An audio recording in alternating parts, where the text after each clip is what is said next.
Before the Batman movie, Penguin was always seen as a joke character. And the same thing can be said about the Riddler. But Matt Reeves took both of these characters and made them household names. Now that the Penguin show has come out, I could honestly say Matt Reeves' universe will be amazing. In this video, I'm going to talk about some plot lines and characters I want to see in the show. Before I do that, I'm going to explain a little bit what happens in the first episode to give a little bit of context. There are going to be some spoilers in this video, so if you haven't watched it, go watch the episode and come back to this video. The Penguin starts with the events of the ending of the Batman movie. Him going back to the Iceberg Lounge to claim some of Falcone's possessions.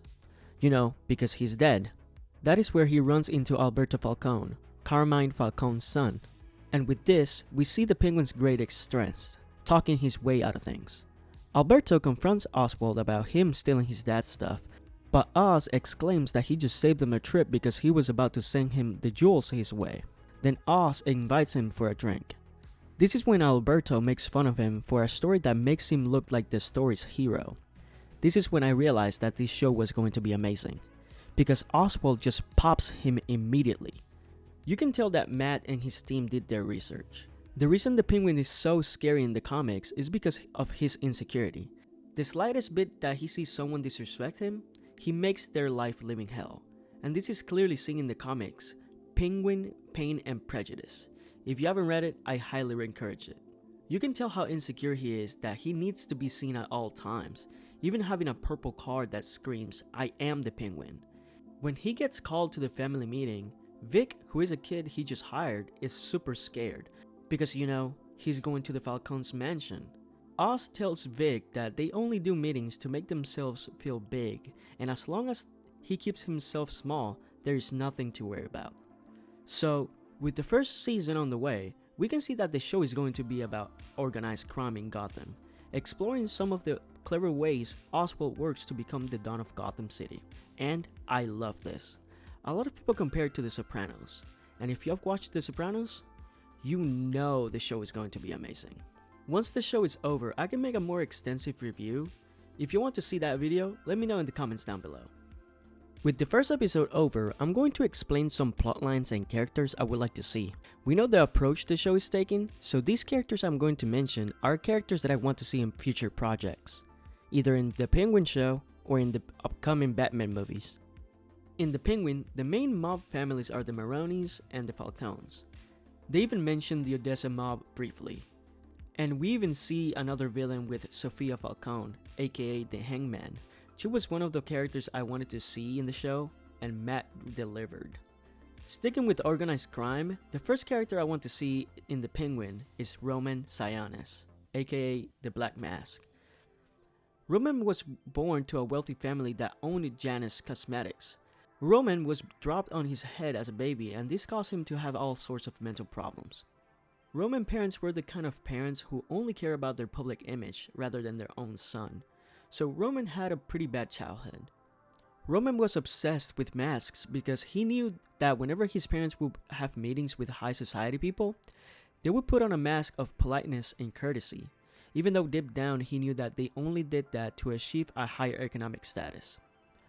Once he grew older, he became the president of the makeup line after he killed his parents in a fire. Roman's poor business sense led him to burn his business down to the ground. He went to his parents' crypts because he blamed everything that happened on them, and started smashing his dad's casket with a rock. After he broke through the casket, he says in his own words that he sees the mask of death. This led to him carving a mask from his dad's casket, becoming the Black Mask, creating the gang, the False Face Society. I think he will be amazing in both the Penguin and the Batman. Roman is a criminal mastermind and is considered one of the top strategists in Gotham. Having him on the show would display the challenges it takes to become the Dawn of Gotham. And it will be amazing to see how the Maronis and the Falcones are at war with each other, making it a lot easier for Black Mask to swoop in and take the spot. Or at least make a strong case to become another mob family amongst the Odessa, Falcones, and Maronis. He's also very unhinged, so having him on the show would make it a lot darker, displaying the craziness that happens in Gotham on the world. I also want to see him because Arkham Origins did him so dirty, hyping him up the whole game and stripping him away for the Joker. I love the Joker, he's one of my favorite villains, but I am honestly tired of seeing him. With this next character that I'm about to mention, people might think I'm crazy, but I really want to see the ventriloquist, better known as Scarface. The ventriloquist's real name is Arnold Wesker. Arnold suffers from multiple personality disorder.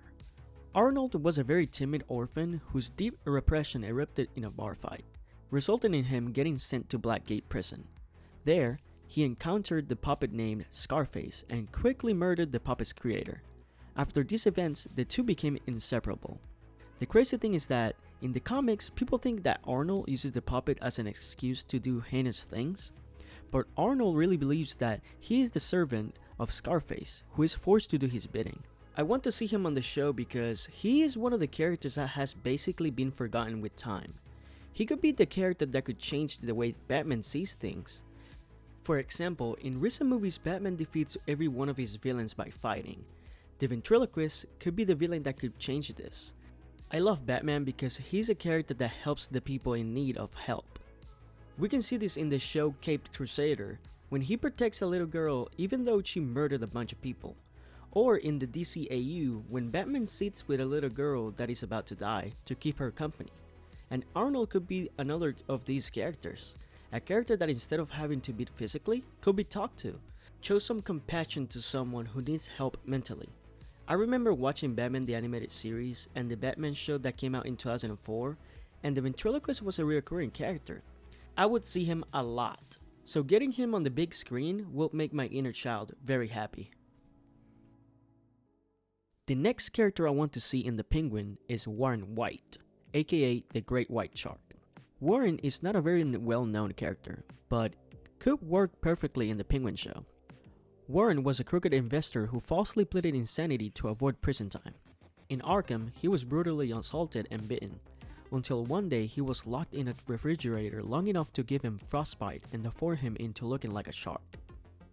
I think he would be cool to see because he poses one of the biggest threats to Penguin. In the comic run Face the Face, the Great White Shark hires a man by the name of Tallyman, who is an assassin who likes to kill people that owe money.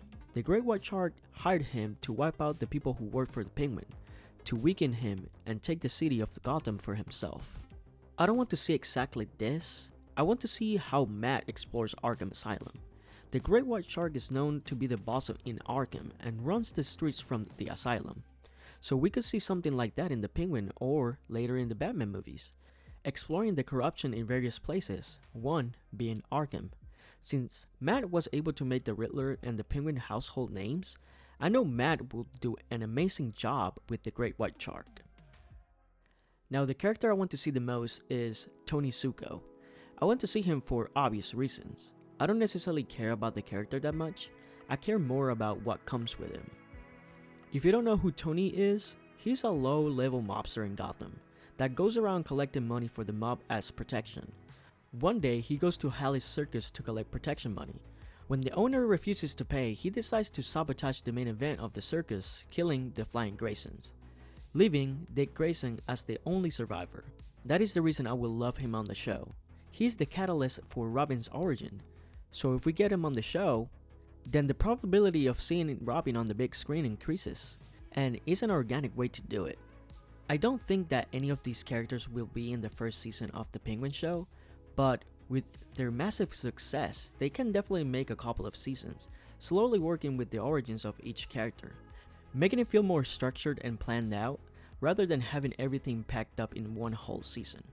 I chose these characters because I know DC is leaning more towards the realistic styles of their comics, and these characters feel like they have a high probability to make it to the big screen. If there are any characters you would like to see in the show or in the Batman franchise, let me know in the comments down below. If you like this type of content, please leave a like, subscribe, and I'll catch you on the next one.